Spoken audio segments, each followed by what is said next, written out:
show you some useful things that you can 3D print. Every time I open a box with a normal utility knife, that blade stays out. I set it down on the bench, reach for something else, and there it is, just sitting there waiting to catch my hand or slice a cable I never meant to touch. 1 second of forgetting and you're digging through the drawer for bandages. So I printed Safety Knife Pro, and this thing fixes it in simplest way possible. The blade retracts the moment you let it go of the slider. No button, no remembering, it just snaps back on its own. The best part, the whole core mechanism is print in place. So the slider and all moving parts come off the plate as one single piece. Print the spring in PTG, not PLA, because that spring is what makes the traction snappy and PLA will crack on you. 2 blades, a bit over 2 hours. Assembly is almost nothing, just like I did.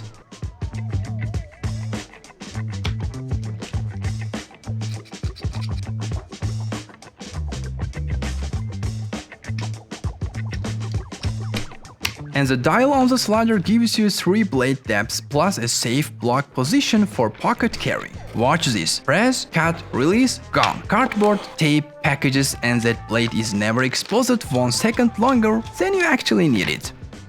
Your spice jars end up everywhere. The front row blocks the back row, and the one you actually need is always hiding behind the paprika, so you pull 3 jars out just to grab one. Now your counter is a mess. This is a spice carousel by TH Mate, and it fixes that with one simple idea. It sits in a small circle on your counter and it spins, so every jar comes to you instead of you digging for it. 4 blades, right around 10.5 hours total. The pillars come plain or subtle wood texture, and I went with the textured ones, printed in wood ABS. Someone in the comments asked for the exact dimensions, and the designer just replied, scale it to your needs. This is a whole point. Size the pillars in your slicer around whatever jars you already own, and the assembly is just glue only.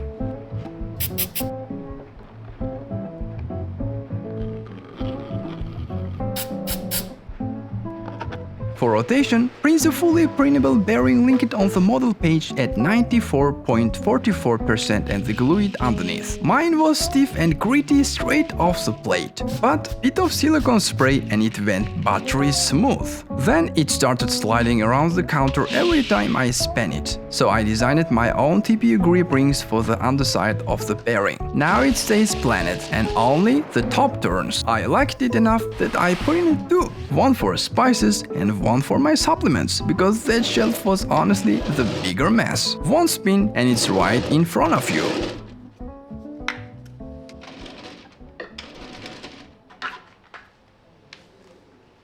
Four blades, 10.5 hours print. Wooden ABS pillars came off the machine with not even one lifted corner. That's not like. That's the machine behind it. This is a Creality K2 Pro, and the first thing that matters is that it is fully enclosed. The chamber traps its own heat, which is the whole reason ABS behaves in there. I did not even switch on the active chamber heater, and it's still sitting there, ready to hold the inside at up to 60 degrees the day you push into ASA or nylon. The nozzle tip is hardened steel too, so carbon fiber blends do not chew it up. The build volume is 300 mm cube, so plates I used to split in 2 now go in one shot. Step servo motors take it to 600 mm per second. 2 AI cameras watch it, one catching failed prints, one tuning flow rate at the nozzle. Bolt on the CFS and you get 4 color from one sealed box that keeps your filament dry on desiccant. And it's not locked to this machine. The same unit fits K2 Plus and the High, so I built a rack holding 3, one per printer, and chained them all to K2 Pro when I want more than 4 colors. If you got 4 units, that means 16 colors. It all ties together too. Slicing Creality print, pull free models from Creality Cloud, sends a job over Wi-Fi and watch it from your phone. I checked many overnight prints from another room, and it's also quite enough I would not have heard it anyway. And the timing works around, because back to school sale is live on the official Creality store right now with special discounts. Link is in the description. If you've been waiting to print real engineering materials without babysitting the machine, start there with K2 Pro. Alright, printer talk is over, bed is clear, next plate is loaded, and what comes off, it's the one I've been waiting to show you. Cleaning up a print with a blade is the worst part of 3D printing. You push, it slips. Eventually, you scar the print. This is an ultrasonic cutting knife. The blade vibrates 1000 times of a second, so it goes through a plastic with almost no force. I bought the board and the knife on Pinduoduo. AliExpress has also this kind of kit but with little bit different PCB board. And neither one sends you a case. You get the print files and that's it. I think the default case model works. I just didn't like the design and it's sealed shut. No vents, no fan, nothing. Because this board gets hot. So I went looking and found this from Lear 001. The active cooling version, same job but with a fan built into it. It's not snapped together though. The board drops in here and the fan goes right here. Mine has not arrived yet, so I am showing you the slot. It takes a 2006 fan, that is 20 by 20 by 6 mm. Two wires soldered to the 5-volt and ground pads. Then M2 by 8 self-tapping screws close it up. And now look at this, it just goes through, no force, no fighting it. The surface underneath is just clean. One warning though, the tip gets hot and it's genuinely sharp. Treat it like a soldering iron with a blade on the end. Which is why I printed these two. A sheath from the same designer, made for the exact case. It goes on snag, enough resistance that is not going to slide off by itself. And it lets the whole thing stand upright on the desk instead of lying there waiting for your hand. Under an hour and a half. This is my first time using an ultrasonic blade, so I have nothing to compare it, but it feels like expensive ones people pay under $100 for. If you have actually used one of those, tell me in the comments below how different it really is. Half a bag of chips and one folded corner holding it shut. But actually that never works. You come back the next day and they are soft, stale and going straight in the bin. So I printed a French fry. It clips the bag shut and it comes with its own little fries container to sit in when you are not using it. It prints in one piece, no supports, nothing to glue. 0.2 layer height, 20% infill, 2 walls. The designer says PLA is fine, but I ran fry itself in PTG, so the clip survives being opened and closed every day.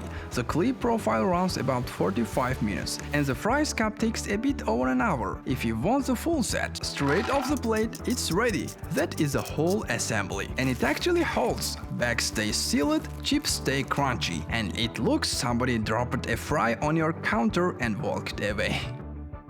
Crash a form RC plane, you're gluing scraps back together. Crash this one, you just reprint the broken part. And I'm going to be straight with you, I found that out on day 1. It is the Super Stingray from Flightory, a full FPV flying wing. 1130mm wingspan, one pusher motor in the back, and nose that pops off so you can swap camera setups. The shape was designed with CFD and real test flights, not guesswork. The designer recommends lightweight PLA, the lightweight foaming filament, but I went with ABS instead, and more infill. Heavier I know, but I wanted this plane to last. Parts this big in ABS will warp and split at the corner unless the chamber is warm, so the big ABS parts went on the Creality K2 Pro with a chamber at about 50 to 60 degrees. They came out clean, so whatever goes wrong later, it's not the printing. Quick disclaimer too, the files are paid, about $30, and I bought them with my own money. I paid for this one because it's worth it. Now the build, and this one is not print and fly. Bars, glue, motor, servos, flight controller, FPV gear, and I will let the footage do the talking.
part I did not print as it came. Flight-Ori ships some pieces as step files so you can edit the geometry. The stock nose is built for a small analog camera and I fly with Volksnail digital FPV system, so I pulled it into CAD and designed my own mount onto it. Same nose, my camera, no tape holding it in.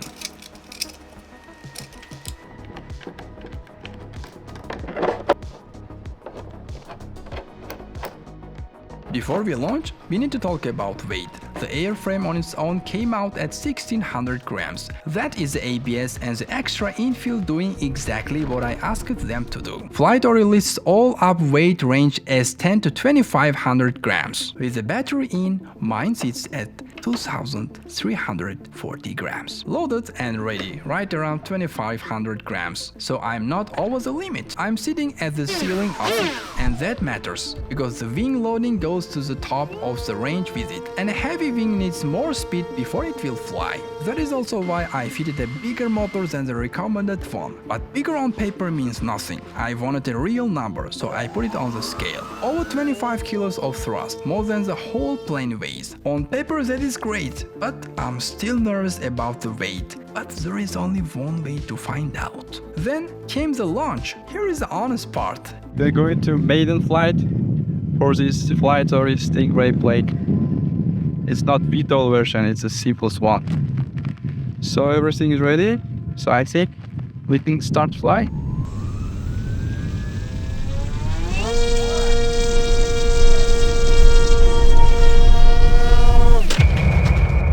It was in the air for about 4 seconds, maybe 5, then it came down. Thrust was not a problem, I had the number for that. My best guess is speed. At this weight, the wing needs a lot of it before it will fly. And it never got there. But this is exactly why I like printed planes. A foam crash is a repair job. This one is a print job. I load the broken part, hit go, and I'm back out there. That's a real win. So that was round 1. And now I need you. Tell me what you think I got wrong. The ABS, the infill, the center of gravity, the launch, or something I have not even thought of. Put it in the comments, because I'm rebuilding this plane, and when I do, I'm building it with your feedback.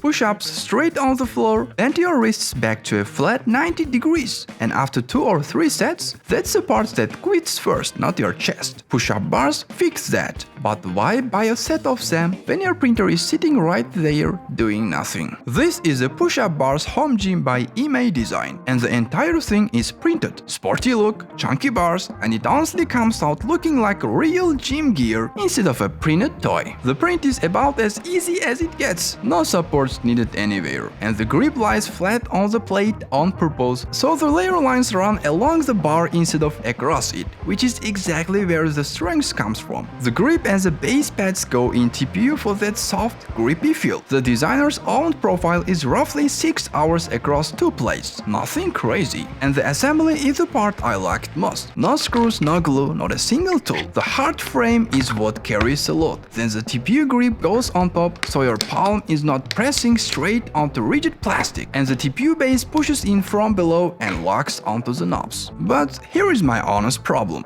Looking at them, I did not believe plastic was going to hold my body weight. So before trusting it, I put both hands flat on a scale and pushed it down exactly like I was at the bottom of a push-up. It showed about 60 kilos, which means 30 on each bar. Looking at those thick walls, I thought, yeah, 30 kilos, it should survive. Should?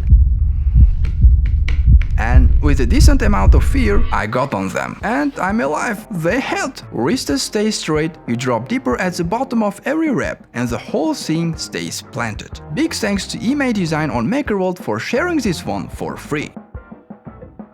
You are 10 minutes into repairing something. You loosen one tiny screw, and it vanishes, not on the table, not in your hand, gone into the carpet forever, and you cannot finish the job without it. This is a ScrewGuard by Michelle, and the fix is magnets. One big one in the center swallows a whole handful at once. 8 smaller ones around the edge give screw from different steps their own parking spot, and the 6 labeled holes on the top edge tell you the size of any screw you are holding. Just drop it in in and read. The top plate prints face down, so those labels need a second color, and the CFS on my Creality K2 Pro handled it in one go. No multicolor? No problem, there is a plain version without the text. One note, it calls for a 20mm center magnet and I only had 25. So I resized the pocket. The designer gave me the green light to share it. Please check the profile list if you're stuck too. Now every screw I remove has a home and the floor gets nothing. Every charging cable ends up the same way. You wrap it neatly, you put it somewhere, and somehow it comes back out looking like spaghetti. So I printed a fix. This is Retractable Cable Organizer, a real spring-loaded reel that pulls the cable back on its own. No more winding by hand. The first version is only 3 parts and about 2 hours on one plate,